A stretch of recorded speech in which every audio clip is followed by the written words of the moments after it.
May I know who all have joined the call this morning? Hare Krishna, Niharika Mataji, Dandas Pranam, Srila Prabhupada ki jai, Guru Maharaj ki jai, Priti Rasi Pranam. Hare Krishna.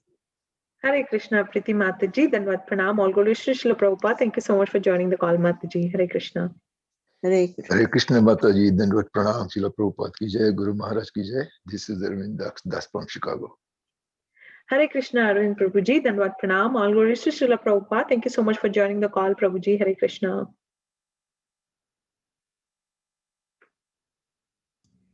Hare Krishna, Niharika Mataji, Dandavat Pranam, all glories to Srila Prabhupada, all glories to Guru Maharajas, and all glories to the assembled devotees.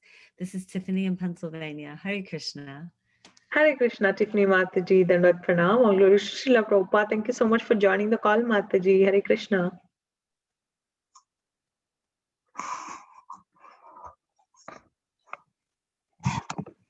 Hare Krishna, Niharika Mataji, all glories to Srila Prabhupada and Guru Maharajas. My humble obeisances to you and all the devotees. This is Krishna Kumari Devidasi from Brahman. Hare Krishna, Krishna Kumari Mataji, Danvat Pranam, all glories to Srila Prabhupada. Thank you so much for joining the call, Mataji. Hare Krishna.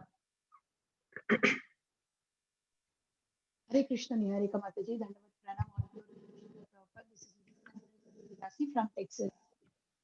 Hare Krishna, Mataji, Danvat Pranam, all glories to Srila Prabhupada. Thank you so much for joining the call, Mataji. Hare Krishna. He's already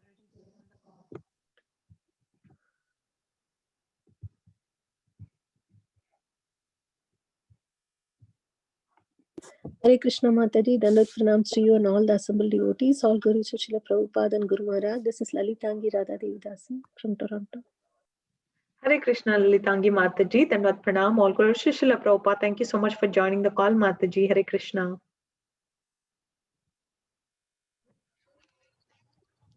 Hare Krishna. Okay, go ahead, Mataji. Go ahead, Mataji. Hare Krishna, Niharika Mataji, Dandavat Pranam, Srila Prabhupada ki jai, Guru Maharaj ki jai. This is Shama Gauri Devidasi from Charlotte. Hare Krishna, Shamagauri Mataji, Dandat Pranam, all glories to Srila Prabhupada. Thank you so much for joining the call, Mataji. Hare Krishna. Hare Krishna, Niharika Mataji, Danvat Pranam. Please accept my humble obeisances. All goes to Srila Prabhupada. This is Radharani Devidasi from Baltimore. Hare Krishna, Radharani Mataji, Danvat Pranam, all glories to Srila Prabhupada. Thank you so much for joining the call, Mataji. Hare Krishna. Hare Krishna Mataji, Dandavat Pranams, all glories to Srila Prabhupada, all glories to Guru Maharajas, all glories to all the assembled Vaishnavas. This is Kirtida Sundari Dasi. Hare Krishna. Hare Krishna, Mataji, Dandat Pranam, all glories to Srila Prabhupada. Thank you so much for joining the call, Mataji. Hare Krishna.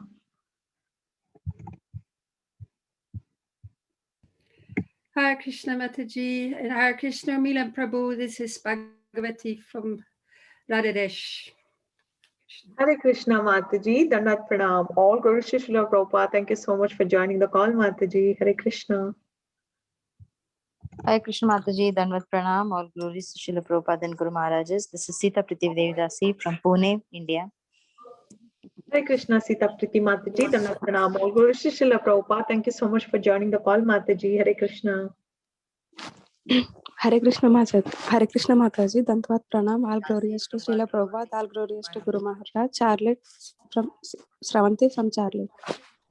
Hare Krishna, Shravanti Mataji, Dandat Pranam, all glories to Srila Prabhupada. Thank you so much for joining the call, Mataji. Hare Krishna.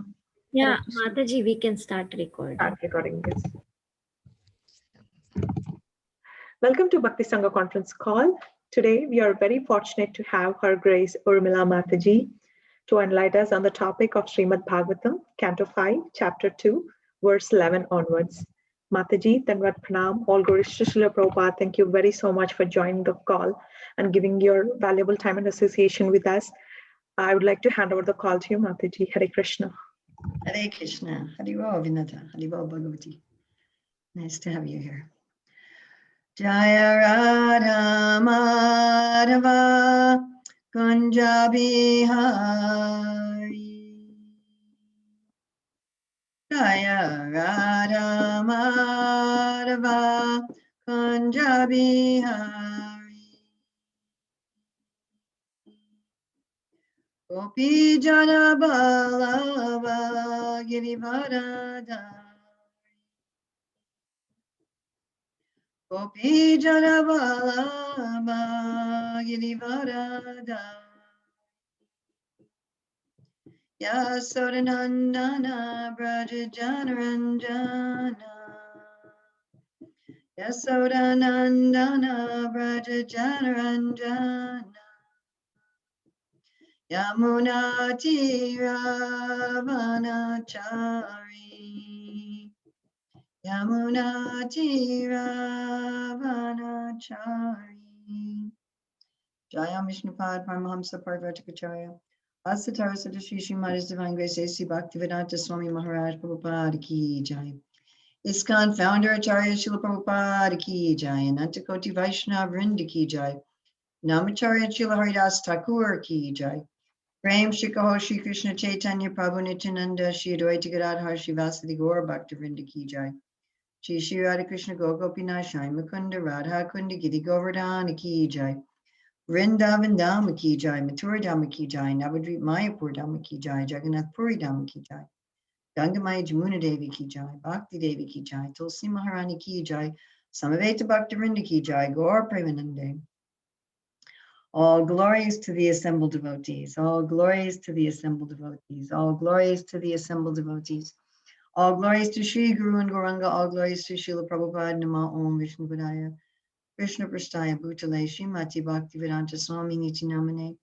Namaste Saraswati Deve Gauravani Pacharane Nirvisesa Sunyavadi Paskachade Satarani.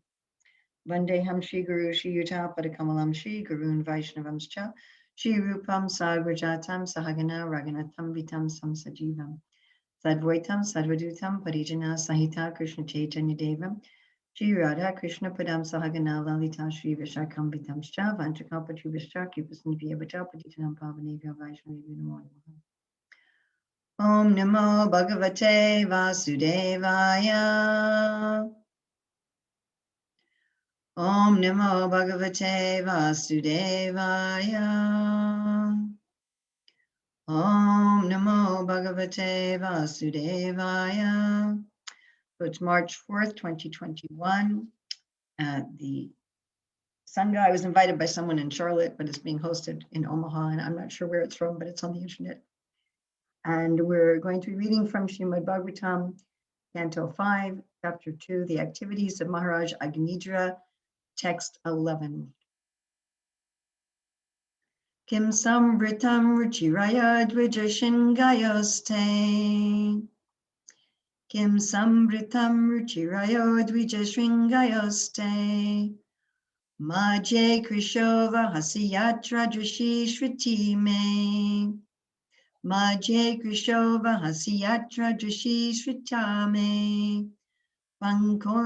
Pankoruna surabhiratma vishana igdrig. Pankoruna surabhiratma vishana igdrig. Yena shramam subhagame surabhi karoshi. Yena shramam subhagame surabhi karosi. Him. What? Sambritam. Filled. Ruchirayo. Very beautiful. Drija. O Brahmana. Shringayo. Within two horns. This means like a cornucopia, like a horn of plenty. It doesn't mean like bull horns or something. Te, your. Madje, in the middle. Krishaha, thin. Vasi, you are carrying. Yatra, wherein. Drishihi, eyes. Shrita, attached. Me, my. Pankaha, powder. Arunaha, red. Surabhi, fragrant. Atma Vishane, on the two horns. Idrik, such. Yena, by which. ashram, place of residence, subhaga, almost fortunate one, may, my, surabhi karoshi, you are perfuming. Srila Prabhupada's translation. Agnidra then praised Purvachiti's raised breasts. He said, my dear Brahmana, your waist is very thin, yet with great difficulty you are carrying two horns to which my eyes have become attracted. What is filling those two beautiful horns? You seem to have spread fragrant red powder upon them, powder that is like the rising morning sun. O most fortunate one, I beg to inquire where you have gotten this fragrant powder that is perfuming my ashrama, my place of residence. Srila Prabhupada's purport. Agnidra appreciated Purvachiti's raised breast. After seeing the girl's breasts, he became almost mad. Nevertheless, he could not recognize whether Purvachiti was a boy or a girl, for as a result of his austerity, he saw no distinction between the two. He therefore addressed her with the word Drija, O Brahmana. Yet why should a Drija, a Brahmin boy, have horns on his chest? Because the boy's waist was thin, Agnidra thought. He was carrying the horns with great difficulty, and therefore they must be filled with something very valuable. Otherwise, why would he carry them? When a woman's waist is thin and her breasts are full, she looks very attractive. Agnidra, his eyes attracted, contemplated the heavy breasts on the girl's thin body and imagined how her back must sustain them. Agnidra imagined that her raised breasts were two horns she had covered with cloth so that others would not see the valuables within them. Agnidra, however, was very anxious to see them. Therefore, he requested, please uncover them so that I can see what you are carrying. Rest assured that I shall not take it away. If you feel an inconvenience in removing the covering, I can help you. I myself can uncover them to see what valuable things those raised horns contain. He was also surprised to see the red dust of perfumed kumkuma spread over her breasts. Nevertheless, still considering Purvachiti a boy, Agnidra addressed her as Subhaga, most fortunate Muni. The boy must have been fortunate, otherwise how simply by standing there could he perfume Agnidra's entire ashram. Kim sambritam ruchi rayor dvija sringayoste ma jay krisho vahasiyatra drishi shritame panko runan surabir atma vishana idrig yain ashrama subagame surabi karoshi. Agnidra then praised Purvachiti's raised breasts. He said, my dear Brahmana, your waist is very thin, yet with great difficulty you are carefully carrying two horns to which my eyes have become attracted. What is filling those two beautiful horns? You seem to have spread fragrant red powder over them, powder that is like the rising morning sun. O most fortunate one, I beg to inquire where you have gotten this fragrant powder that is perfuming my ashrama, my place of residence. So I always thought this section of the Bhagavatam is a little odd, just the praising Purvachiti's body by Agnidra. The Bhagavatam throws out all kaitava dharma, all cheating religion. It propounds the highest truth. And yet we have these verses of this king praising the body of a beautiful apsara.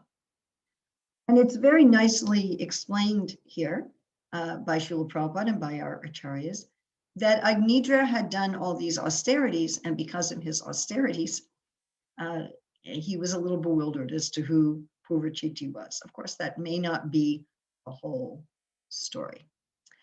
So Agnidra performed these austerities in order to get a good wife, to have a lot of children, and to go to the heavenly planets.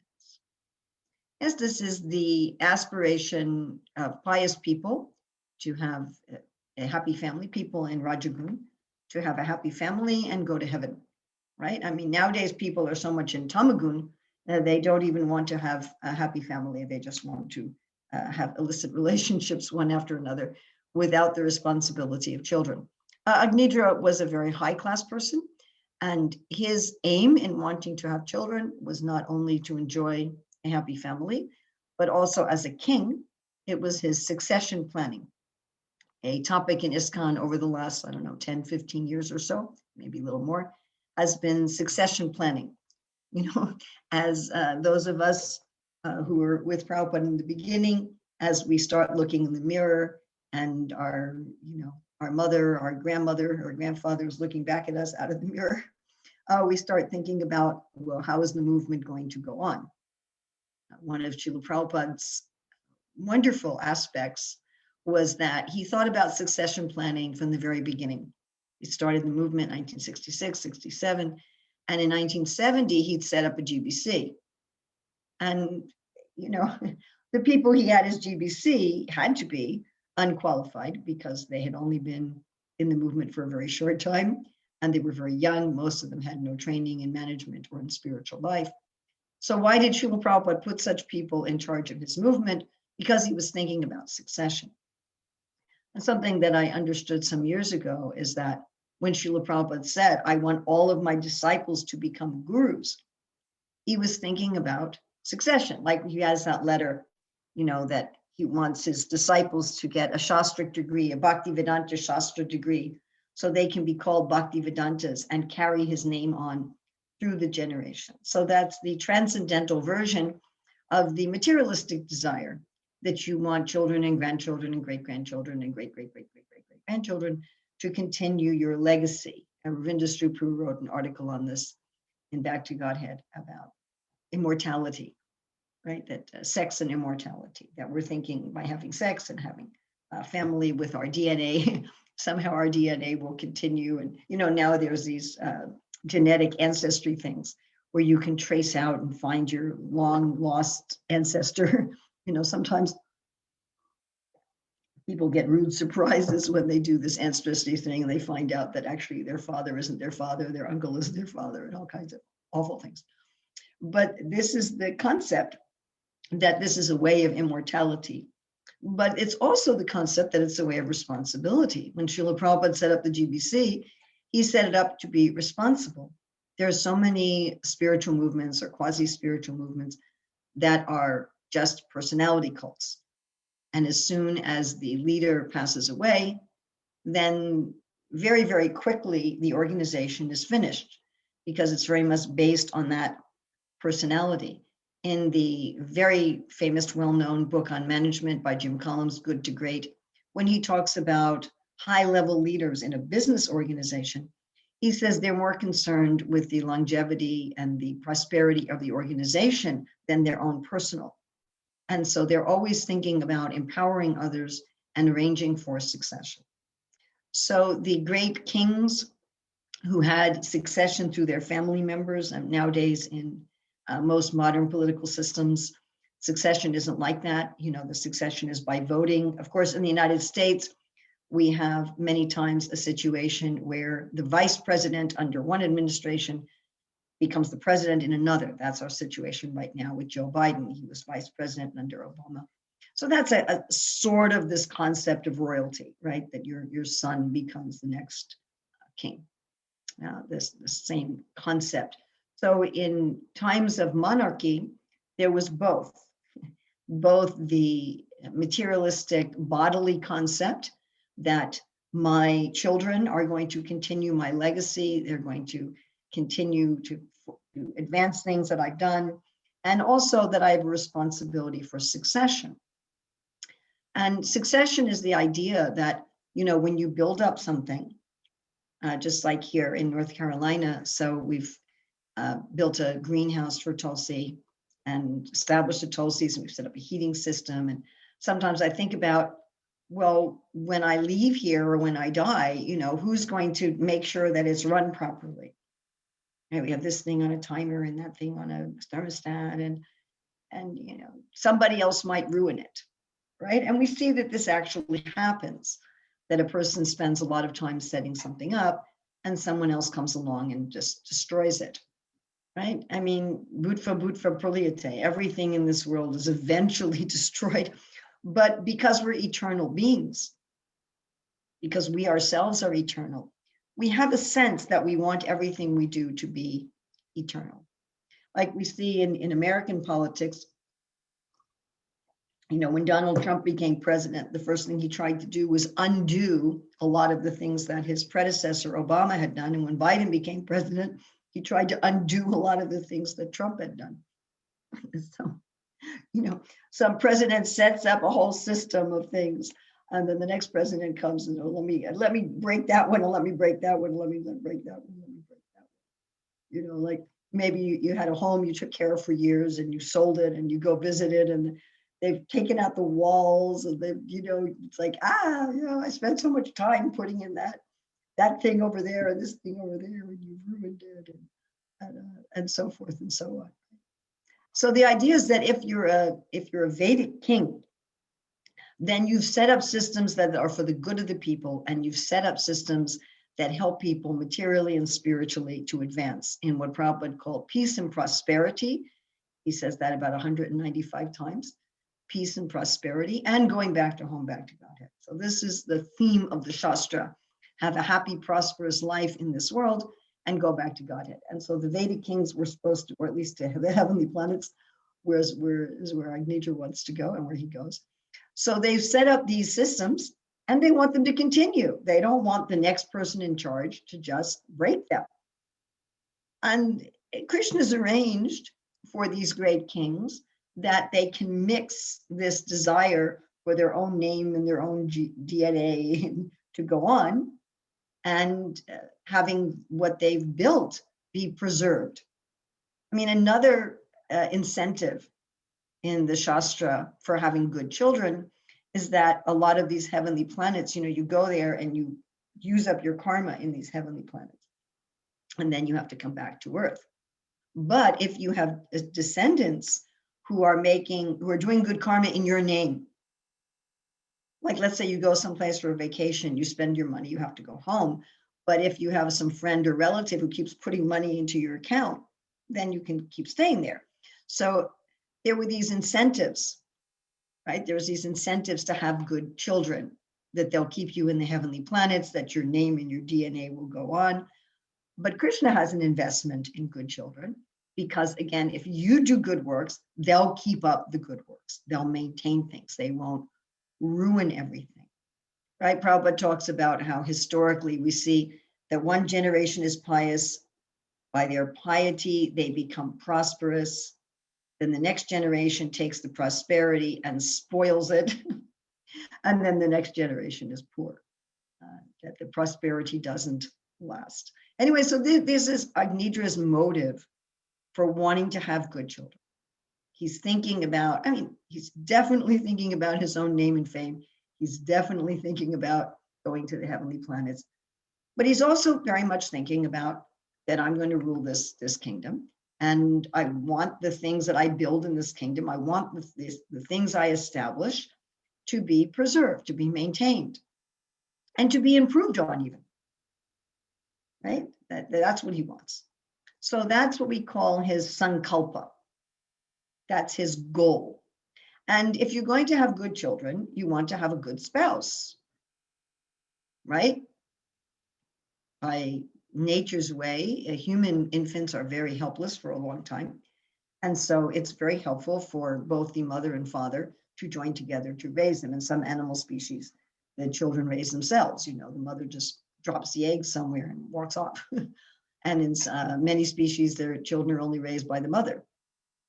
In some, they're raised by whole groups, like elephants and things like that. But you want to have a good spouse. You want to have a good spouse for good genetics, right? What I've heard is when people want to choose a sperm donor, you know, they're looking at what is the person's genetic background, how smart are they, how beautiful or you know, handsome are they, and stuff. So you want to have somebody with good genetics, somebody who's healthy, somebody who's beautiful, somebody who's intelligent. And you want to have somebody who has high moral principles, who's going to raise your children properly. So Agnidra went high, you know, he went above the humans. He wanted to propitiate Lord Brahma to give him a heavenly wife, obviously for his own sense enjoyment as well. As we say, Agnidra's very mixed here. So he wants somebody from whom he's going to enjoy the world, and he wants somebody who can help him in his service.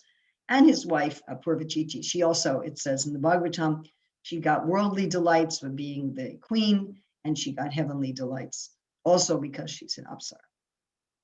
So in order to accomplish this mission, which is a service mission to Krishna, it's not that it's purely for his own sense gratification. It's a service mission to Krishna, but it's very mixed. He has this sankalpa, he has this goal, and he knows, because he is Vedic, because he is actually learned in the Shastra, that whatever we get is not just due to our hard work. You know, nowadays people think, well, I'm going to get a good partner by just going on a dating site or just dressing myself nicely or having a good job. But that's not everything. Who we get as our partner is also due to our previous karma, right? Some people have the karma for a good spouse, and some people don't have the karma for a good spouse.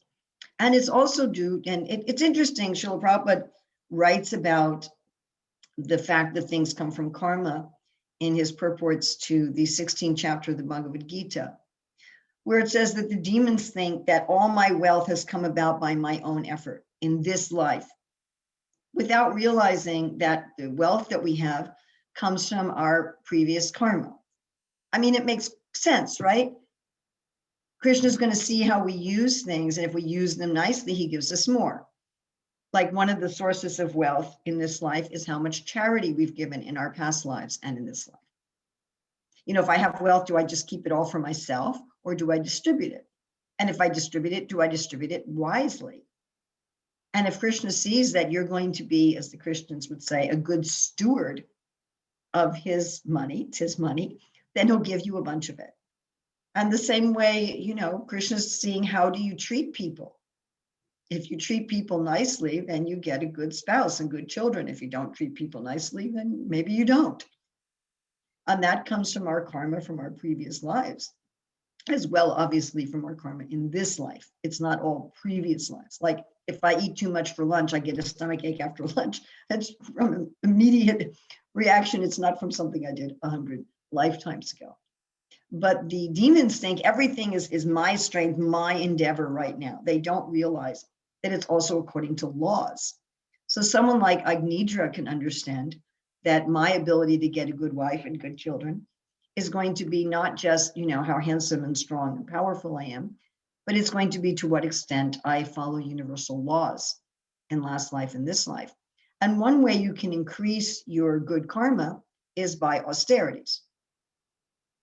And this is twofold. First of all, it's just like if you are accused of a crime. Sometimes instead of going to prison, you can do community service.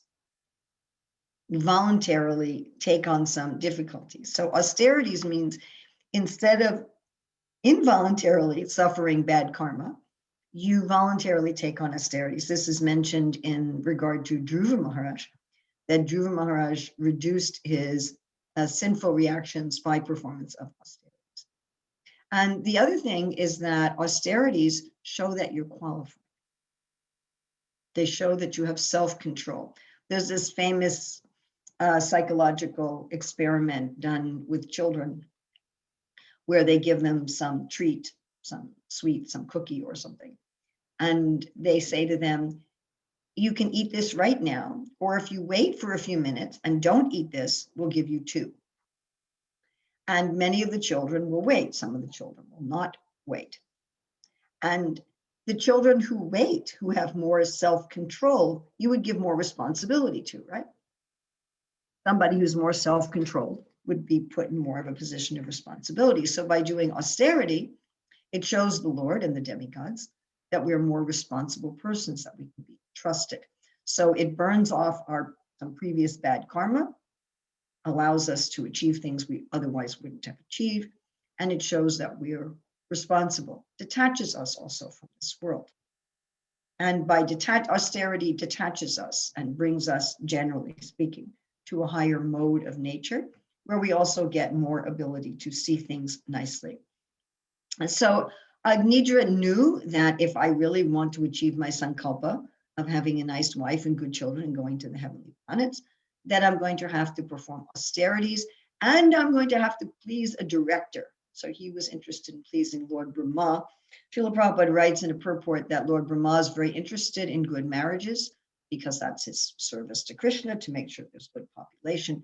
And so on Vedic wedding invitations, there'll often be a picture of Lord Brahma that he's interested, the great, great, great, great, great, great grandfather. So he does these austerities. And I was thinking a lot about the results of austerities in reading this verse, because we know that Daksha had a similar, little different, but similar, because Daksha wasn't trying to have succession for a kingdom. Daksha was simply trying to populate the universe with good people. You know, that was his job. That was his service. And so he has these children, 10,000 children, 10,000 sons, and he sends them first to perform austerities. So again, that they'll be qualified to get good wives, they'll be qualified to have good children, they'll be good population themselves, and they'll produce good population. But when they do these austerities, what happens is their sankalpa changes. So they do these austerities for the purpose, the same purpose as Agnidra, but then they see, wait a minute, I wanted another purpose. I wanted something else. And we'll get back to the sons of Daksha in a little while. But there are side effects of austerity. So austerities can bring you to the highest platform where you change your initial sankalpa, or they can give powers which act as diversions. So every spiritual process has some sort of built-in diversion. It's like a test that siphons off the insincere people. And Mahaprabhu explains these to Sanatana Goswami in his allegory of Sarvagya, the all-knowing astrologer. So he says, and we write about this in our book, Essence Seekers. So those who perform karma yoga, their problem is, in an allegory, described as hornets. So hornets are social creatures like bees, except unlike bees, they kind of do the sort of thing that Marx talks about. The strong use their power to harass the weak. The males are very cruel to the females, so much so that the females would rather not mate than deal with these males. The more powerful wasps will kill the weaker wasps. So the problem with karma yoga is, in order to do karma yoga, you have to identify as a Brahman, Kshatriya, Vaishya, Shudra, Brahmachari, Grahastha, Vanaprastha, and Sannyas, and you might use your position to exploit others instead of using your position to serve Krishna. For the Gyan yogis, the problem is a yaksha. Yaksha is a nature spirit. So in every society, there's understanding of nature spirits, fairies and gnomes and leprechauns or whatever. There's whatever they're called, the hoodoo folk, they're called in Iceland. So every culture knows that there's these nature spirits, and these nature spirits who are they're like sub demigods. They control nature. They control the rivers and the trees and the earth, and they control the elements, earth, water, fire, air, and so forth.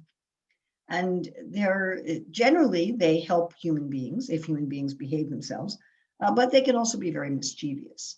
So these yakshas are described in the fourth canto both as pious persons and as demons, both within the same few verses, because they can be helpful or they can be mischievous. And again, in every culture, there's stories about, fairies transporting you to another world and, doing all these kinds of crazy things. So these yakshas that guard nature, when one engages in Gyan yoga, one is looking at nature. One is being a philosopher. One is becoming detached through nature. But nature has this two sides. And nature can also bewilder you. And so the Gyan yogi can get bewildered by so many speculative theories and lose track of finding God. And then in the Gyan yoga, in meditative yoga, where one is performing particularly these austerities, so the problem there, Mahaprabhu says, is a snake. And the snake can be understood, of course, as the Kundalini. And this gives one great powers. And a person can be diverted by these powers. you know, the mystic powers are given. There's 8 mystic powers, and in the 11th canto, many, many more mystic powers. I mean, wow, you know, you can control others' minds. You can tell what they're thinking. You can travel someplace else instantly. You can get whatever you want. I always say how our modern technology, Prabhupada would make this point, our modern technology gives us some form of mystic powers. Like he gave the example, you make a tunnel under a mountain, right? And Prabhupada were here with us physically today. I'm sure he'd use the example of our computers and cell phones. You know, I just take my phone, I press a few buttons, and then a package shows up at my door, or a book shows up at my phone instantly, and just, whoop, there's my Prapti City. So one could, but imagine if I could put out my hand, like Prabhupada said, he had a yogi visit his home when he was a boy, put out my hand, and then I get a mango. The other day I got an avocado, and I was missing the Hawaiian avocados. So they can't get them out of the tropics. And imagine if I could put out my hand, here's a butter avocado I could offer to the Lord. So these powers are very bewildering. Yes. And this is what happens to Agnidra. And if you're wondering about Bhakti Yoga, the problem in Bhakti Yoga is the crazy elephant that destroys the garden. And the crazy elephant is thinking my devotion is better than your devotion. It's sectarianism and self-righteous spiritual pride, where one uses one's understanding of devotion to think that one's better than others, and then therefore blasphemes other spiritual practitioners. But getting back to these austerities, they give us these powers. And one of the powers one gets through austerities, but this is true in any of the 4 types of yoga or in mixtures of yoga, is one sees Vinavanaya Sampane Brahmani Gavihasani Sunitaya Supaketa Pandita Samadarshina. One sees everyone equally. One sees everyone as a soul. You know, in Rajagun, one sees there's a white person, there's a black person, there's a man, there's a woman, there's a dog, there's an elephant. In Sattvagun, or even higher than that, if one becomes liberated, one goes to these higher realms, but even in Sattvagun, one really doesn't see these kind of distinctions at all. I mean, people talk artificially about this, but in the higher content, you really don't see them.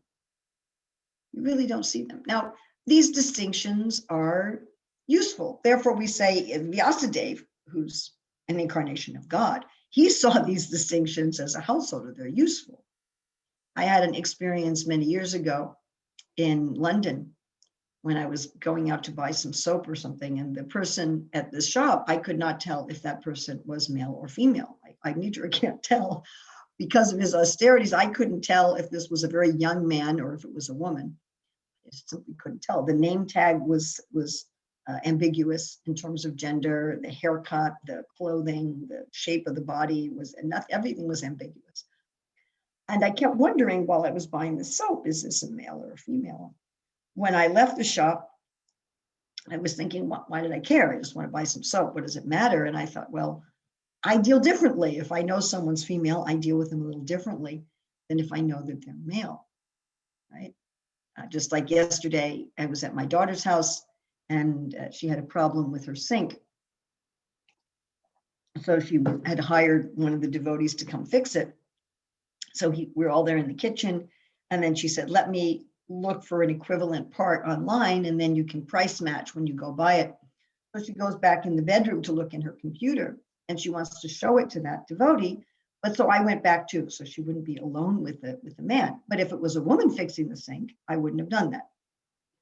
Right? If it was a woman fixing the sink, she could just go into my daughter's bedroom and look at the computer and it wouldn't be a problem. But because it was a man, I went in there to be with her. So we deal differently, right? And we also deal differently. I realized this. There's certain parts of the world where people really let you know what their status is.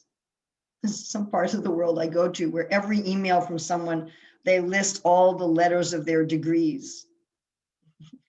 It's like this long list, this alphabet of all their degrees. And they really let you know. And for Americans, it's kind of weird.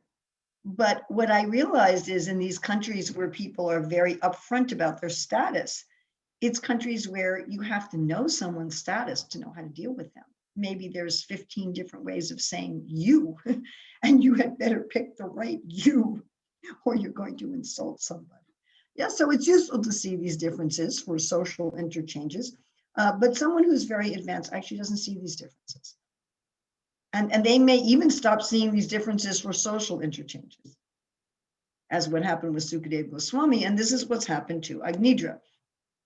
Now, it's a little inconvenient because he's asked Lord Brahma to send him a wife, and so he sort of kind of has to know when a woman shows up, but has the result of this austerity that he just really doesn't see these sort of distinctions. But there's another side to this too, which comes out in the commentary of our acharyas, and Srila Prabhupada mentions a little later than this chapter. Another result of Agnidra's austerities is that he's very expert at manipulating other people. He's very expert at understanding what everybody wants to hear and saying exactly what they want to hear. And in this context, he's very expert at flirting with Purvachiti. So the way he's describing her breasts as some kind of cornucopia horns that she's carrying and the kumkumas, this is not just because by his austerity, he's not sure if it's a man or a woman, but it's also because he sort of does kind of know it's a woman, and he's speaking to her in a way that's going to win her over. Because although Lord Brahma sent her to marry Agnidra, she evidently also has to agree. She might see Agnidra and go, nope. So Agnidra is flattering her and is flirting with her. Yeah, and part of his flirting with her, this is going to sound really funny, is to show her that he's qualified, because she's an Apsara. She's a lot more qualified than a human. You know, Agnidra wants to marry up. So in the Vedic system, there's the Anulom and Pratilom. So a man can marry down, that's all right, but a man's not supposed to marry up. And I think in most societies, there's kind of a taboo like that. Right, that the man should be higher than the woman. Why is that? Well, several reasons. First of all, Prabhupada says a man has a psychology that he always wants to feel that he's right. That's going to be difficult if the woman is more intelligent and more qualified than he is. And another thing is that the woman is supposed to follow the husband. If the woman's higher, then that degrades her. If she has to follow a lower husband, it becomes very awkward for her. Whereas if the woman is lower, the man can lift her up. Of course, ideally, marriages are supposed to be between equals. And Krishna explains this very nicely to Rukmini. So the Vedic system was generally, the majority of the time, the husband and wife should be equal. We don't have time to get into all the reasons for that. There's practical reasons and psychological reasons. If they're not going to be equal, the man should be higher. And again, this prejudice exists in all societies. It's there even in modern materialistic society. You know, there'll be these stories about the man who aims high, the lowly man who aims to marry a higher woman. And it's always something that the families fight very, very hard against. So Purvachiti is higher. Now, Lord Brahma has approved, he has sent her, but still, Agnidra wants to show that he's worthy of her. And one way he wants to show that he's worthy of her is by demonstrating that he can't tell the difference between men and women. In other words, that he's a very high level of sattva gun, because the devas are primarily in sattva gun. So he wants to show, yes, I am also equal to you. I'm also in sattva gun. I'm not just in rajagun as a king. Now, what's sort of sad here is that Agnidra's been diverted by the side effect of his austerities. I mean, he was diverted in the first place by having a sankalpa simply to have a nice wife and good children and go to heaven. So he started off on the wrong foot, but I think, well, we'll get there in a minute. But then he doesn't use the results of his austerities, his ability to see everyone equally. He could use that for spiritual understanding, but he doesn't. He uses it to flatter the girl. He uses it to become competent in having good children in the world. That's what he uses it for. And that's why the diversions are there. You know, we'll often read about how that the guru and the disciple are supposed to test each other. The disciple tests the guru, but the guru also tests the disciple. And Krishna also tests us. In Madhurya Kadambini of Vishwanath Chakravarti Thakur, he talks about the different anarthas, and one of the anarthas are the perks that come with bhakti. You know, we might think of that again, people may give us respect. Oh, you're a great practitioner of bhakti. Maybe we get the Mahaprasadam plate or something like that. You know, I was in a part of the world where they gave me 40 to 50 preps for breakfast, and everyone else just had khichdi and halva, you know, poppers. And then they had me eating in front of everyone else. I said, you can't. I said, if you're going to give me, I said, first of all, you should give me what everyone else gets. I said, but if you're going to give me something, no, we have to give you something special. I said, don't have me eat in front of everyone else, especially the children. It was terrible. They said, well, we can't make this for everybody. I said, well, at least have me sit in a room with some people who have the same. So we may be getting that special food or special honor, and then it can go to our head. Oh yes, I'm very special. I am a very advanced spiritualist. So he's, oh, thank you.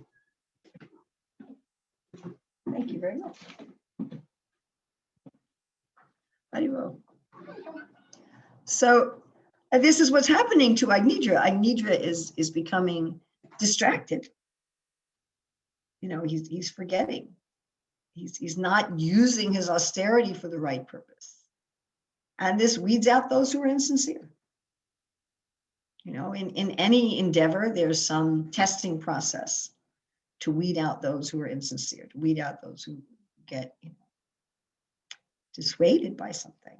And we should remember that in bhakti, the main process of weeding out the insincere is the mad elephant, falling prey to offending devotees. It just like takes us down another path. And we have so many excuses for offending devotees. Just like Agnidra had so many good reasons. I'm going to continue the succession. That's my service to Krishna. He was, you know, he worshiped the Lord. I mean, here he's propitiating Lord Brahma, but he's definitely a devotee of the Lord. This is my service to the Lord to have good children. It's my service to the Lord to have the kingdom go on. Yeah, it was. You know, like Daksha, it was his service too. I mean, Daksha was so advanced, he saw the Lord personally, and he was experiencing bhava. So we may think, you know, Daksha thought it was his service to offend Narada Muni, and the devotees who commit Vaishnava aparad, they always think it's their service. Whenever I post anything on social media about the harm of Vaishnava aparad, guaranteed somebody will say, but we have to criticize the child molesters. They'll always pick child molesters, because who's going to disagree with that, right? The reality is you don't need to criticize them. You need to report them to the police, but you don't need to criticize them. You just need to report them to the police. You need to get them put in jail, but you don't need to criticize them. That's not necessary. You don't need to think you're better than them. Well, I'm not a child molester.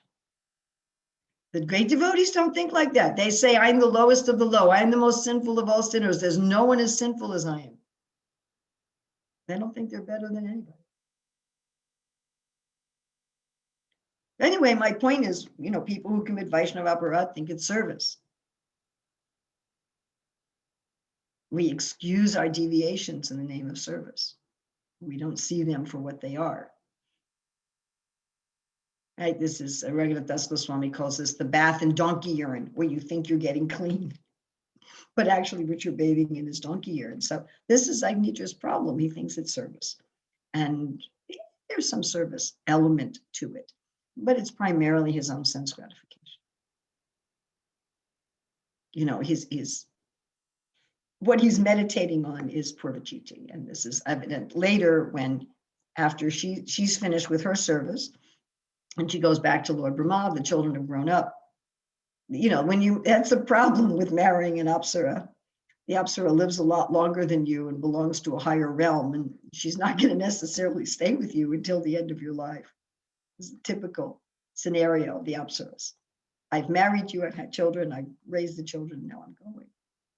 And Agnidra was so upset that he followed Purvachiti. Yes. So he got beyond the bodily concept of life. Imagine how high he got. And then he just fell back into it again. He wasn't sufficiently purified. And without becoming sufficiently purified, he fell down into, we're going to say, lust.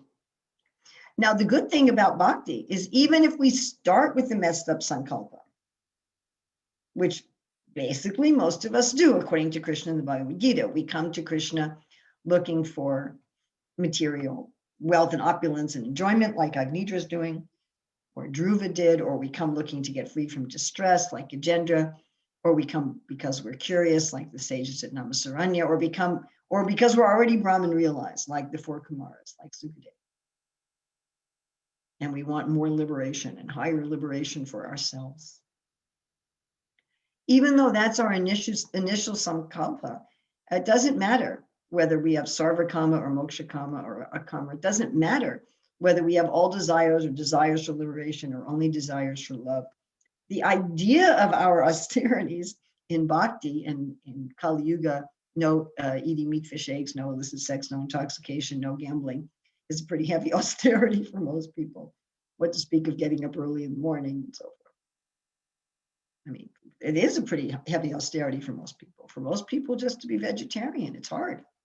How do you go with your friends to a restaurant, especially eggs? Unless you just go to vegan restaurants. You know, how do you eat with your friends? No intoxication. I mean, devotees from Ireland have told me it's really hard to work at a job and not drink in Ireland or Korea. It's like that.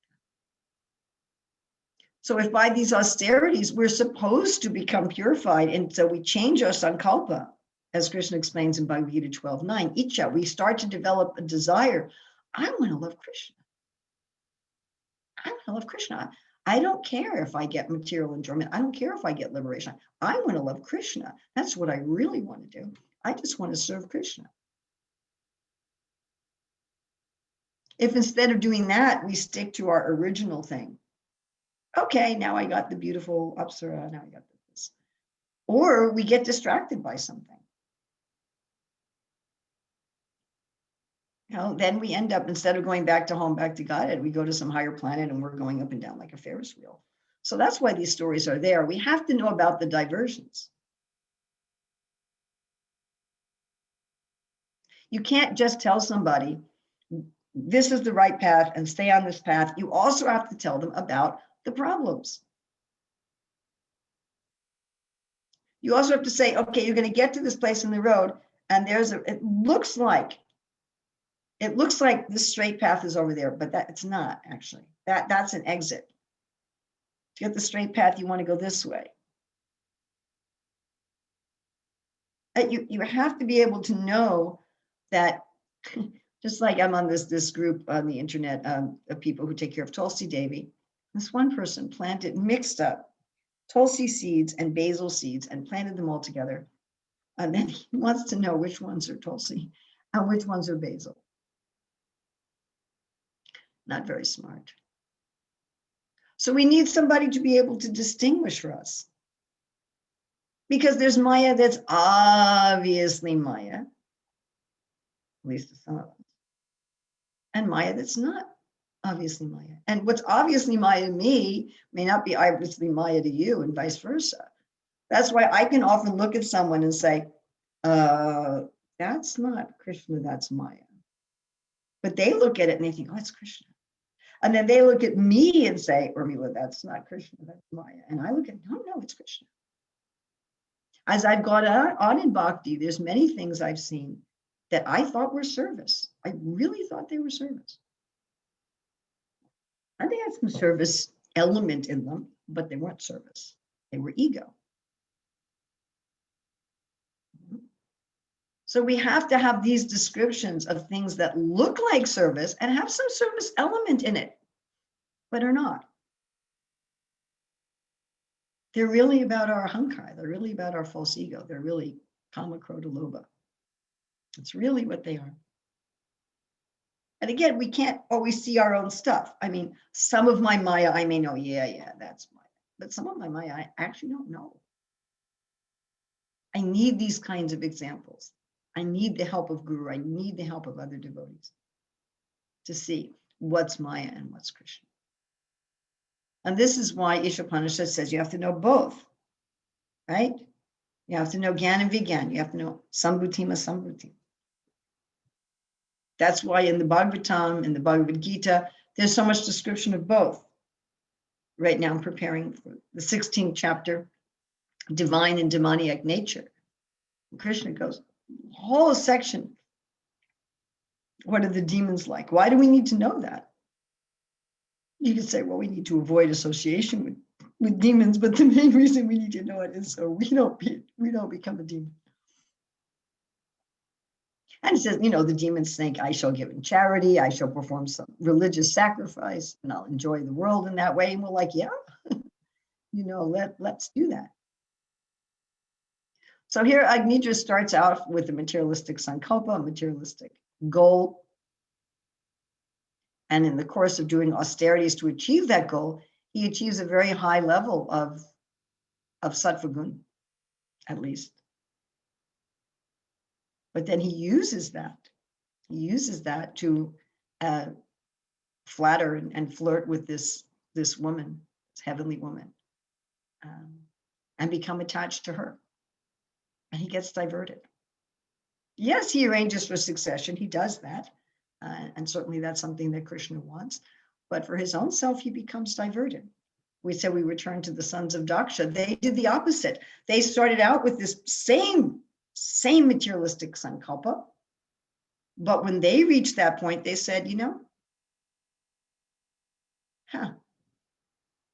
I've achieved this level. Why don't I use it for spiritual realization? And Daksha, who was like Agnidra, became very angry. You're not supposed to use your austerities and your realization for spiritual. You're supposed to use it for your service in the world. And he cursed Narada and so forth. So as we're given gifts in bhakti, we're given gifts of understanding and realization and tolerance and detachment. Yes. We all get these gifts. We should use them to increase in our service, not to become proud, not to manipulate other people. Bhaktivedanta Swami likes to say that as we progress in bhakti, we're able to understand our own psychology. We're able to understand other psychology. I can see, why people do what they do, and you can use that to criticize them. So to take these gifts that we've been given and use it for advancing in bhakti, to recognize the diversions and not go down them, to see that although they may look very attractive, right? Rajagun looks attractive in the beginning, this gorgeous Apsara, these wonderful children, and the lights of heaven, but it will lead to sorrow and suffering, as Dhruva found, where he was lamenting. Why had I wanted something that was just temporary?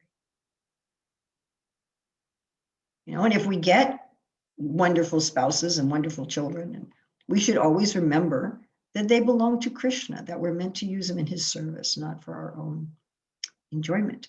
That Krishna is the enjoyer of all of our austerities. That whatever good karma, whatever austerities, whatever we've done to get what we have, whatever we may have, good health or good intelligence or good family or whatever, money, prestige, whatever we have, everybody has something.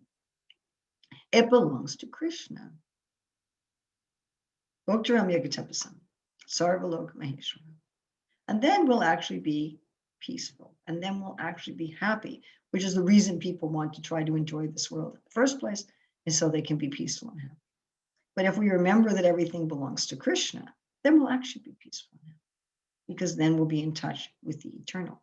So I've been asked to leave some time for questions. So we have about 20 minutes left that we can have questions. And I don't know how you'll arrange that. I have questions. Yeah? Mm-hmm. I have a question. Yes, Mahalakshmi. Okay, so let me see, I wrote it. We heard about yagyas and how these yagyas can please the Lord. And also we heard that yagyas can divert one from the Lord because of other motivations that come in between. So can you develop that a bit more? How can one know if one has to perform some sacrifice or just is not the appropriate thing for one to do. I'm not really clear what you're asking. Well, we hear that yagyas are good to perform because it purifies the heart and can remove some obstacles that one may have from within. No? Yes. But also they can take us to another goal different to what we were trying to. We want to achieve love for God, love for Krishna, and become servants. Yet this sacrifice can divert one. Yes. And one does not see one's own misdeeds or deviations. So correct. So the question is how to be safe from that. How to be safe from that. Therefore, we have the Shastra and the Guru and the Sadhus. I mean, even the Sankirtan Yagya. Haven't you seen people do Sankirtan Yagyas to attract the opposite sex? Yes. Of course. Or to get a Mahaplate. and a better room, and you know. So you can do any Yagya for another purpose. You can become diverted. How to avoid that? Therefore, we have Sadhu Shastra Guru. Yeah. And we have to be a little humble. You know, that if someone says, hey, you know, the whole time you're playing the mridanga, you're looking over at the women. Oh. Really? You know, to be a little humble, to be able to hear from the sadhus, to be able to hear from the guru, and to start noticing. I mean, there's also a subjective test. I really like when Raghunath Das Goswami talks about the donkey urn, that it's burning. So if we misuse the results of our yagyas and tapasyas, we don't feel satisfied. We don't feel joyful and peaceful. We feel disturbed. And we have this burning sensation. So we have a subjective, like Prabhupada said, you'll know if you're in Krishna consciousness because you feel satisfied. Like, you know, if you've eaten a good meal, you feel satisfied. Yeah. And you know if you get indigestion, right? Your stomach hurts. You feel full, you feel bloated, you feel, you know, if I eat things that have too much chili, I feel burning in my stomach. So if I'm performing austerities and yagyas, but my motives are wrong, then instead of feeling satisfied, I'll feel indigestion. I'll feel angry. I'll feel, you know, and then we have so many, well, of course I'm angry. I'm angry because this leader did that and this leader did that. But no, we're feeling all these things because we become diverted. Is that all right? Yes, it's all right. And because the other point would be to be complacent, not to endeavor enough to get rid of those coverings. With some sacrifice, we get purified. We can get diverted, but if we don't perform something extra for the Lord, one may be complacent. You mean someone says, well, I don't want to do these yagyas because I may get diverted, so I'll do nothing? That's also a diversion. Okay. Right? Where Krishna says, you know, what is it, Bhagavad Gita 3:30? Can't remember if it's 3:30 or 3:33. I think it's 3:30. Where Krishna says to become free from the lethargy of fever and feverish lethargy, but also to not have a sense of proprietorship and to fight. Yeah. Surrendering all your works unto me with full knowledge of me, without desires for profit, with no claims to proprietorship and free from lethargy. Mm-hmm. So lethargy is also a diversion. Yeah. That was Arjuna's problem. Well, fighting is going to be for a bad purpose, so I won't do it at all. That was Arjuna's whole thing. You know, this fighting, the fighting that I'll do, it's just going to yield material results, and it's just going to be a diversion. It's just going to be a problem, so I won't fight. Krishna says, no, fight, but fight for the right reason. Don't be lethargic. Not that, well, if I chant Hare Krishna, I'll commit offenses, so I won't chant. No, chant, but try to become free of offense. Okay, we have Lalitangi Radha. Hare Krishna Mataji, please accept my humble obeisances. First of all, such a beautiful class. I was wondering what you're going to talk about. You gave us a different paradigm and a complete perspective of what Agnitra is doing is much, appreciable than what's going on now. And also the mad elephant offense. I didn't think about it so far at all. So my question is... Well, I didn't know what I was going to talk about either. When I saw this verse, that I must say, this is a section of the Bhagavatam. It's not one of my favorite sections. And so when I saw this verse, I'm like, oh, I got to talk about Purvachiti's breasts. And, it's like, anyway, go ahead. But that was really, you're always, when you are in Vyasasana, you are in touch with, always you are in Krishna consciousness. So we can see that what's coming from you.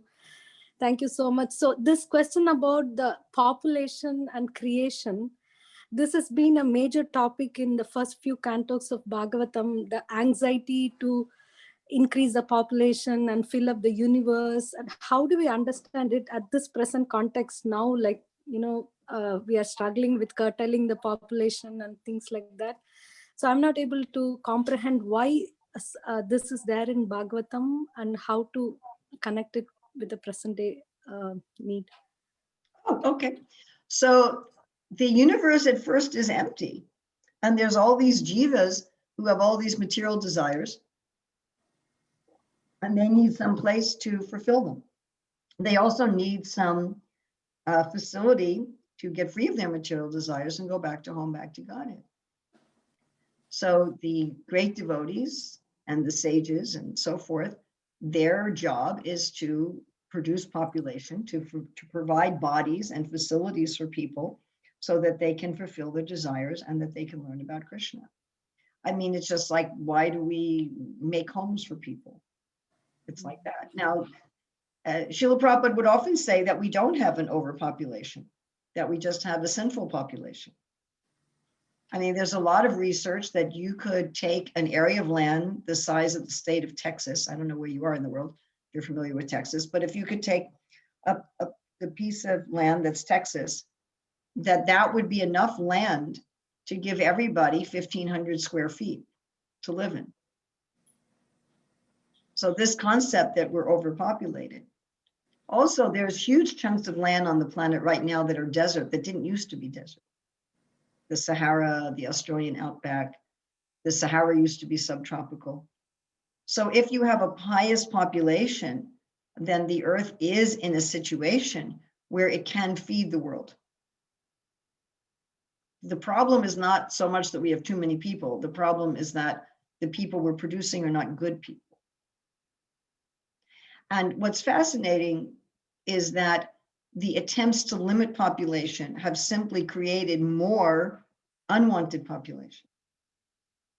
So the attempts to limit population have been, artificial, mechanical, chemical birth control and abortion.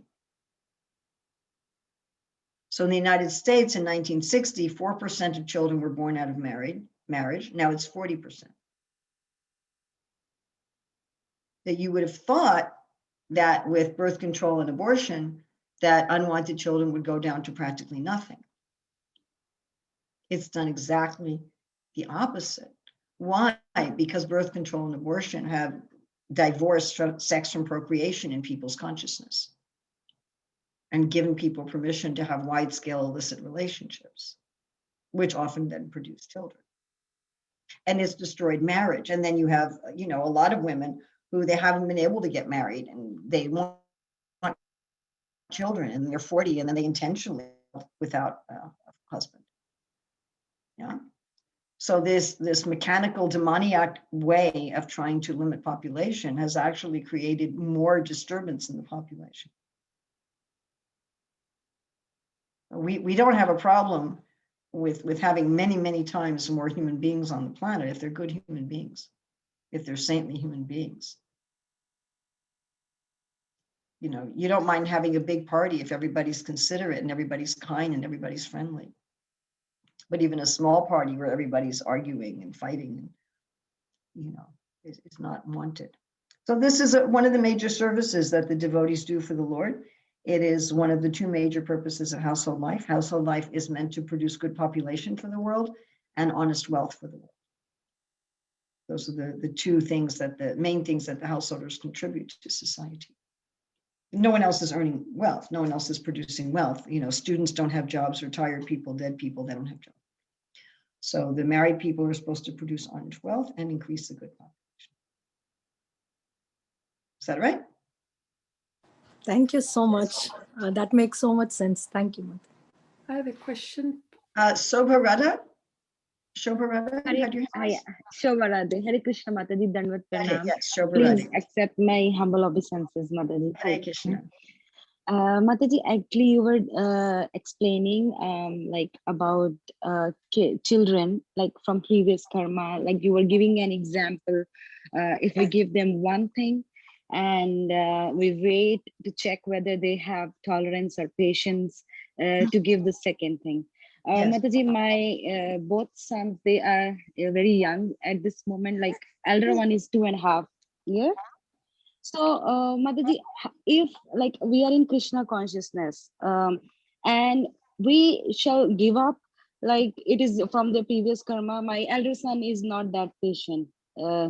Maybe he's too young, I'm judging. Or second thing, Mataji, we pray for him. Or third thing, we can practice something to make him more patient in Krishna consciousness. This is just Okay, so you're asking the perennial nature nurture debate.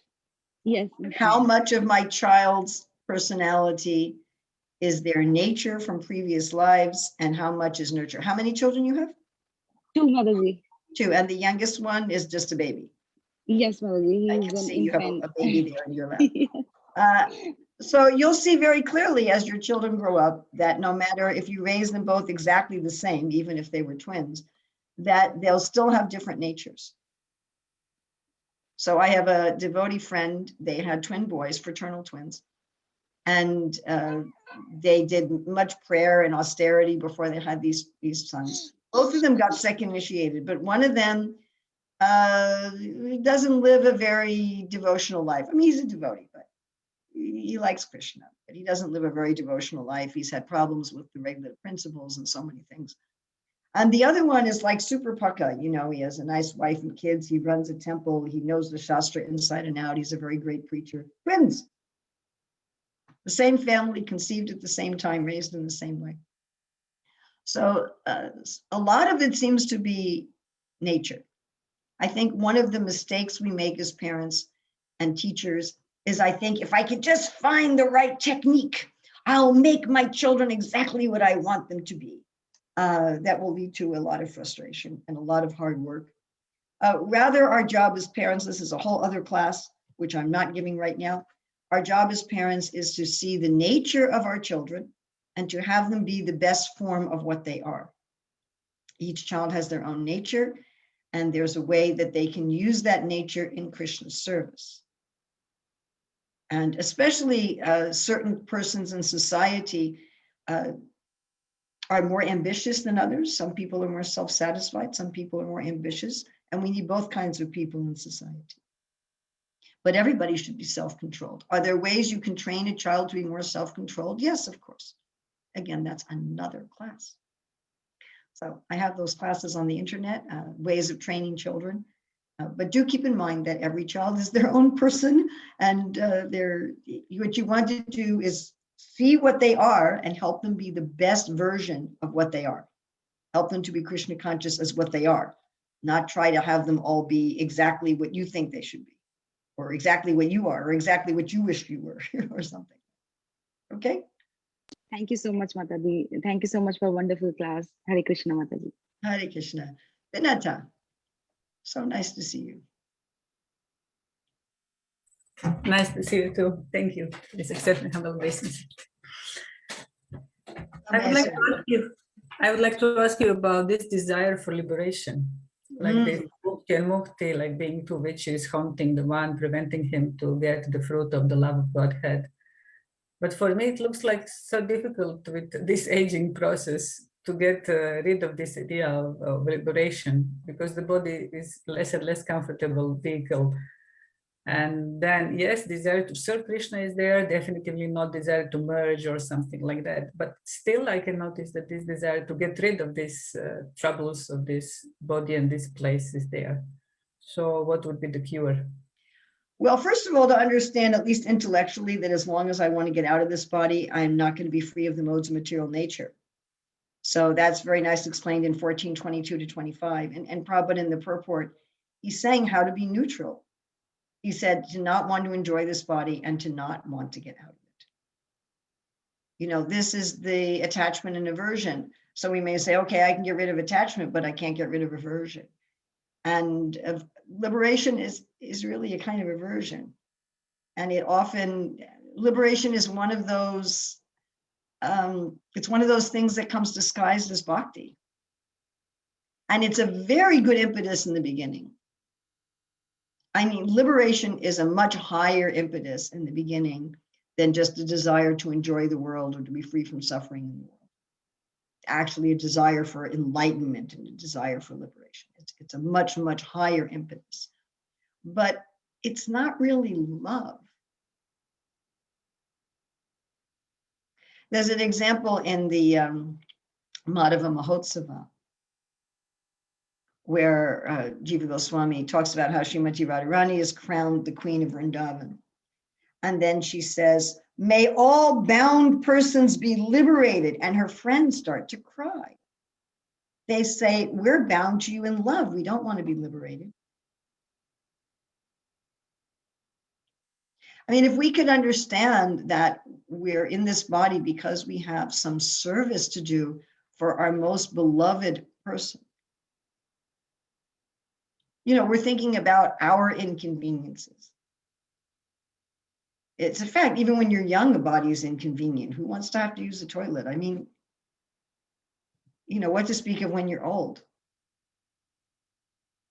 I mean, when we're old and it just, you know, the body doesn't even move quite the way it's supposed to anymore. And it's just, it's just like you really feel like you're carrying around this big rock with you. So if I'm just thinking about myself, then I'm like, what do I want to just carry around this rock with me all the time? Well, just this burden. But if Krishna has me here for some purpose, you know, if I think, well, my only reason I'm staying here is I'm such a nonsense and I'm not ready to go back to Godhead, but I'm never going to think I'm ready to go back to Godhead. But if I have some purpose in being, you know, if we think about a soldier who goes into hellish condition of war out of love for their country or love for the ideals of their country. I'm sure all of us have joyfully taken up trouble out of love for somebody else. You know, maybe cooking a fancy meal and it's the summertime and it's hot. You know, you have to go to the store and you have to buy the things and you have to cut the veggies, to clean the pan. It's a lot of trouble. You know, why not just order a pizza or something, have it delivered? That's what people do nowadays. You know, they don't want to go to any trouble for anybody. I think I've told the story. I was at a grocery store some years ago. And I asked a woman who worked in the store, where can I find the spices? And she gives me this look. And she says, oh, I think they're over here. And so she takes me to the ketchup and the mustard. And I said, I guess you don't cook. She says, no, I never cook. So cooking is trouble. You know, just go to a restaurant, order something delivered to your door. It's trouble. But if I love somebody, I don't feel it as trouble. If I'm cooking for people I love, I don't feel it as trouble. I feel it as happiness.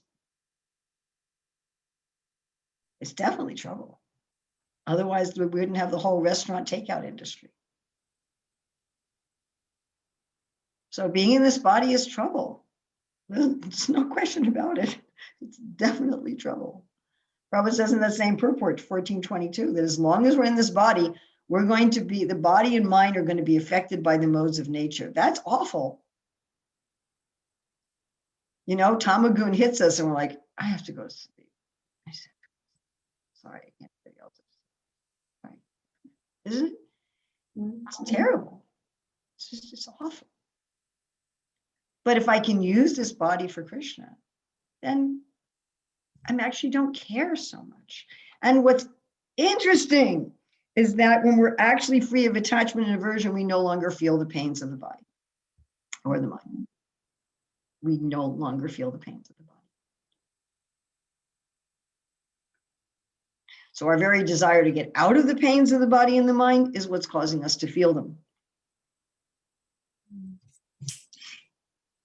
If we really are detached from this attachment and aversion, and we're really fixed on love for Krishna, we might notice, okay, my foot's broken, I better go to the doctor, but we don't actually feel the pain for more than a moment. We're above the pains and pleasures of this world. All right, it's 8:30. I will take just two more. Tiffany? Tiffany, you're the one who was hosting everything last time I was on. Yes. It's so good to see you again. Hare Krishna, please accept my humble obeisances. All glories to Please Srila accept Prabhupada. mine. All glories to Srila Prabhupada. So I just wanted to ask a question that relates to your conversation with Mahalakshmi earlier about lethargy and satisfaction versus, action and just kind of how to strike that balance, how to know when we're not, being lethargic by being very satisfied in our service, and when we should maybe do a little more, or maybe, just kind of deciding when we should strike out and take on something else, or when we should just be happy where we are. My, that is actually a very complicated question. The simple answer, which is probably not going to satisfy you, is that when we're in Sattva Gun, we have unbreakable determination. We don't have any lethargy, yet we're always fully satisfied within ourselves, and we always know what should be done and what should not. So all the things you're talking about, knowing what to do, what not to do, being free from the lethargy of Tamagun, but being self-satisfied and having unbreakable determination are all qualities of Sattva Gun. Okay. So if I don't know what's to be done and what's not to be done, I'm either in Rajagun or Tamagun. If I'm having lethargy, I'm in Tamagun. If I'm having unbridled ambition, I'm in Rajagun. So that's a simple answer. If we were going to get into what Prabhupada calls techniques of spiritual life, then that would be again another class. Okay. So that's a very, very simple answer. But the more we can be in Sattva Gun, and this relates to what Vinata said, which is being free from attachment and aversion. The unbridled striving and the lethargies are all symptoms of attachment and aversion. Is that all right? Yes. And that's a really simplistic answer. But there's a lot of things that we would look at. How do I set boundaries? How do I make sure I have my own oxygen mask on first? Like Prabhupada said, the highest principle is to save others, but higher than that is to save yourself. I have a friend who said, no, I often don't finish my rounds because I'll sacrifice my rounds when people ask me to do things for them. So that's a boundary issue. Right? And there are times to rest. There are times when we're supposed to go to sleep. There are times when we're supposed to just be, Prabhupada said, if you're very disturbed, he gives actually an analogy that's used in all spiritual traditions.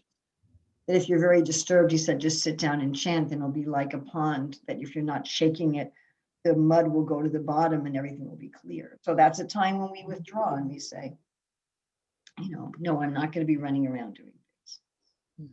But again, this is complicated. You're going to talk about details, and there are certainly many techniques that would help. But in general, coming to Sattva Gun is going to solve all of those problems. All of it. It solves the whole gamut of those problems. And is that all right? Yes. Thank you so very much. And I hope you come back to us soon. Oh, well, this is such an enlivening class, class of system you have here. Thank you. Okay, Shabagori, this is going to be the last one. Yeah, I just wanted to say thank you to you, and I knew about the verse, and I knew you are the right person to handle it. and give us the right essence out of it. And it's a really, really good enlightening class. Thank you so much. Well, that's all due to Prabhupada and Krishna, you know. I look at the verse and went, oh, gracious. I tell you, this section of the Bhagavatam, I'm always like, what is this doing in the Bhagavatam? Yeah. And to talk about things like this. And then, all right, you know, Prabhupada, please help me. I can hear you read the commentaries of Charlie is. And then it's just meditating on what's it doing? What is it doing in the Bhagavatam? Why is it here? What is its purpose? Well, thank you very, very much for inviting me. Thank you. Thank you for coming, and thank you for your valuable time and association. We are very, very grateful to you. And please take some time for us again sometime. Thank you. Hare Krishna. Srila Prabhupada ki jai. Srila Prabhupada ki jai. Thank you very so much once again, Mataji. It's a very enlightening class, and we are very, very grateful to you. And like as the Shamagori Mataji was mentioned, like we look forward for your association again and again in the future. Let's pay our obeisance to Mataji. Vancha kalpatarubhyascha kripasindubhya evacha patitanam pavanebhyo vaishnavebhyo namo namaha. Tantra Srimad Bhagavatam ki jai. Prabhupada ki jai. Her Grace Urmila Mataji ki jai. Hare Krishna. Hare Krishna. Thank you so much for a beautiful class. Radhe